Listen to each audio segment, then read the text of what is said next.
Budget ulam na pwedeng pampulutan? Tara, let's go! I-drain muna natin yung katas nito mga kasbok ha. Ayan, importante matanggal natin itong kanyang sabaw. Siguro alam na nung iba kung ano yung lulutuin natin dito. Kung gusto nyo malaman, tapusin nyo yung video. Maglalagay na tayo ng mantika. Konti lang. Prito muna natin itong ating tinanggalan ng katas na century tuna. Century tuna, baka naman. Wow, kalamasyat talaga. Okay, buhos na natin. Dahan-dahan lang. Ayay! Asbok na naman!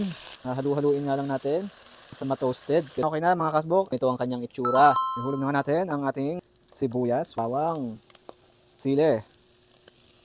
Woo! At syempre, lalagay natin yan ng ating secret sauce. Kaya lang, hindi na siya secret sauce kasi napanood nyo na ang video ito.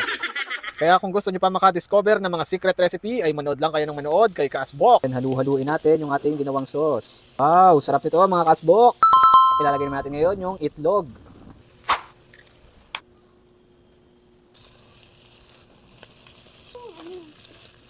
Titikman na natin mga Kasbok. Talaga namang, ay, asbok na naman. Try nyo nito mga Kasbok. Crispy tuna sisig.